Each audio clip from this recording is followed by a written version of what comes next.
Welcome back! In this lesson, we'll apply everything we've learned so far to build the navigation bar and footer elements for our portfolio website. Along the way, we'll see how duplicating objects can save us time and effort throughout the design process. Let's go!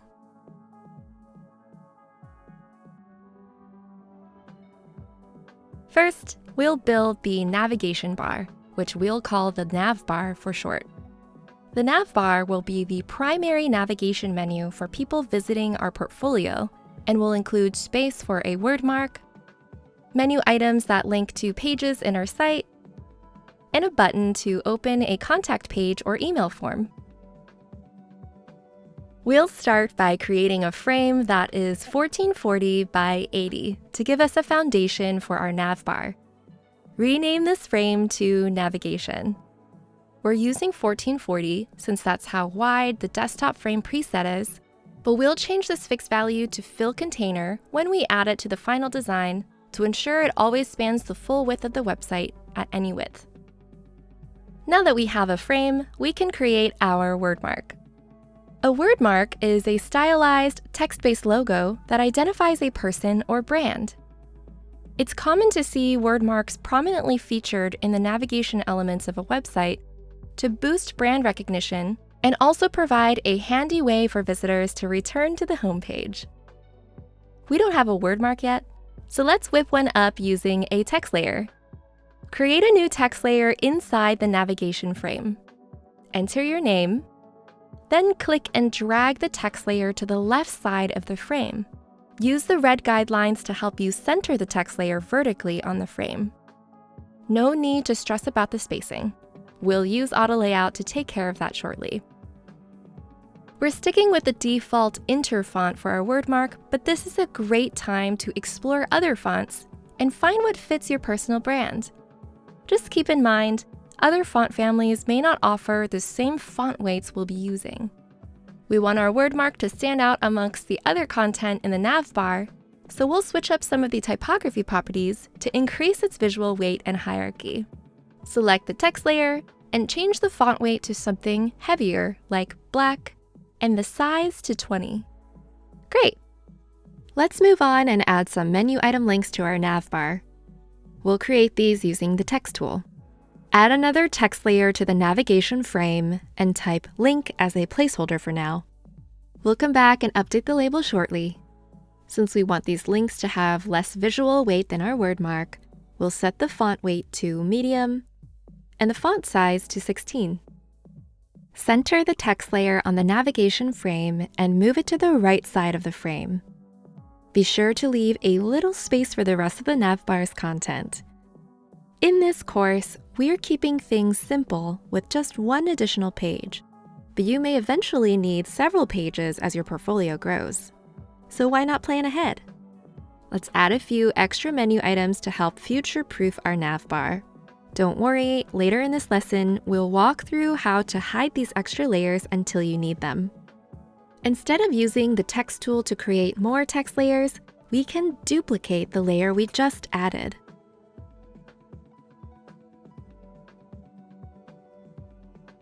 Duplicating an object streamlines the copy and paste process into a single step, making it a fast and easy way to replicate objects like layers, frames, or instances.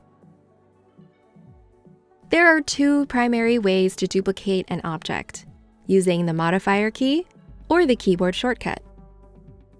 To use the modifier key, click on an object and drag your cursor while holding Option on Mac or Alt on Windows.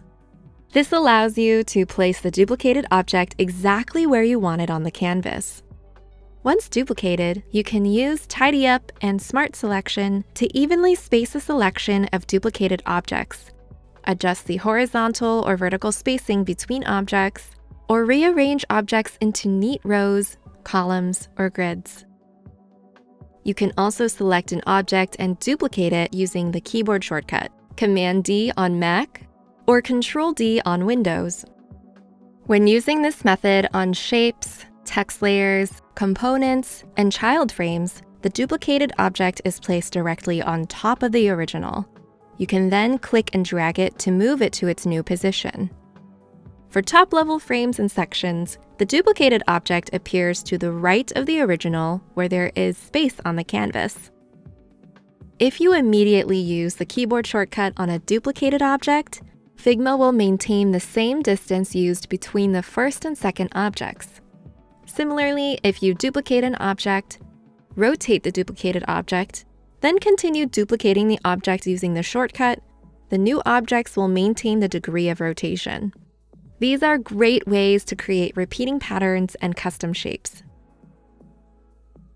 We'll use both duplication methods to create more menu items. Select the text layer, hold the modifier key, and drag the duplicated layer to the right of the original. Select the new layer and use the keyboard shortcut to duplicate it again. Figma recognizes the pattern and places the third layer to the right of the second. Hold Shift and select all 3 layers. Click Align Vertical Centers to make sure they're all aligned, then press Shift-A to add them to a frame with auto layout applied. Set the horizontal gap to 24 and rename the frame to Links.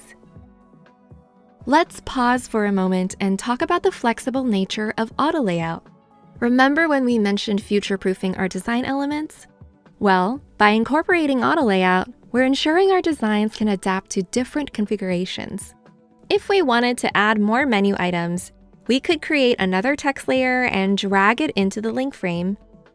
Or we could select an existing text layer and duplicate it using the shortcut we just learned. Either way, the auto layout frame will automatically grow to accommodate these changes.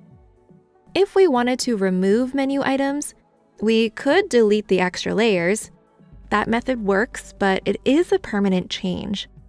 Later on, when we add instances of our navigation bar, we won't be able to add additional menu items without changing the main component, which would impact every instance in the file.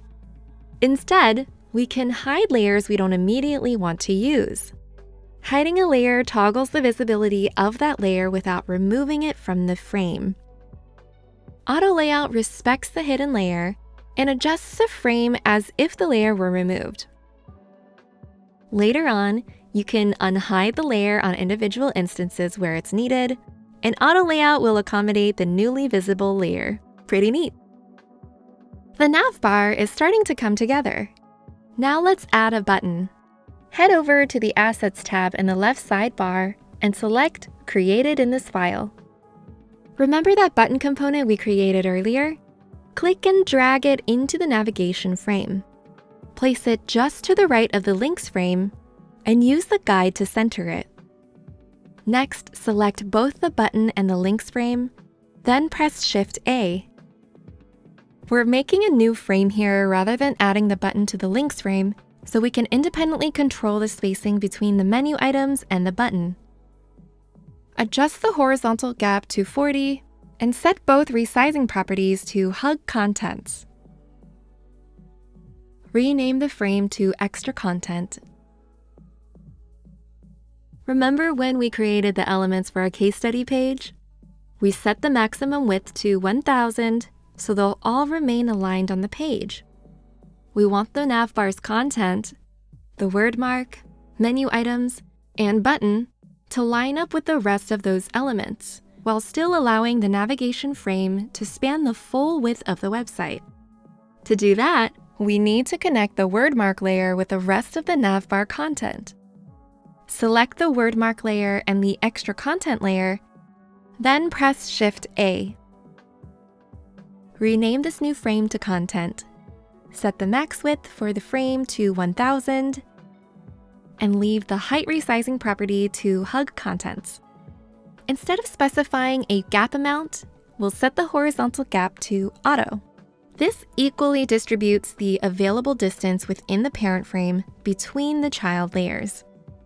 Because we only have 2 sets of layers, our word mark and the extra content frame, AutoGap will push them to the edges of the frame as far as possible.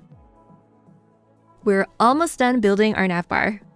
We just need to apply auto layout to the navigation frame. Select the navigation frame and press Shift-A. In the auto layout section, set the height resizing to fixed and make sure the value is set to 80. Then set the horizontal padding to 24 and the vertical padding to 0. Finally, set the frame's alignment to align center. This gives us a nice margin on the left and right sides of the navbar so our content doesn't crowd the edge. Before moving on, make sure the width resizing of the content layer is set to fill container.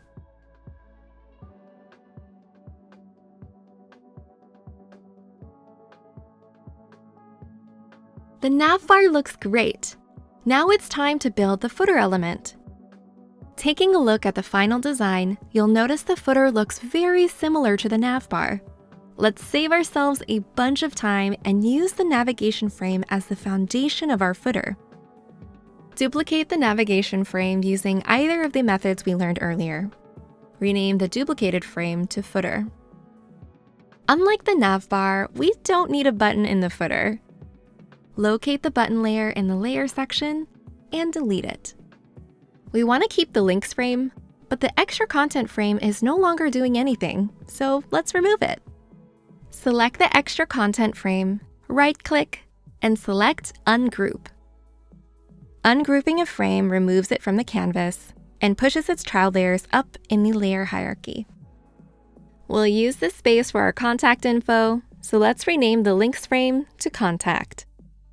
Because we want the content in the navbar and footer to be the same on every page, let's update the copy before turning them into components. That way, we won't have to update the copy in every instance we add. In the navigation frame, we'll update one of the menu item labels to Case Studies. Since we only need one link at the moment, let's hide the other two text layers for now. See how the frame adjusts? Next, let's make sure our button's label has a strong call to action. Something that says, "Click me, I'm important." Looks good. For the footer, we'll leave the word mark as is, but update the text layers to include our email address and phone number. We'll hide the third text layer for now. When you're done, select both frames, click the arrow next to Create Components, and choose Create Multiple Components. Be sure to move them to the Components page before moving on. Excellent work! We just built a navigation bar and footer element using text, frames, instances, and auto layout. We then turned them both into components so we can reuse them on every page of our website. We have one more element to create before we can put everything together. In the next video, we'll use Boolean operations, vector edit mode, and the arc tool, along with auto layout, to create an element that showcases our skills to potential employers. See you there!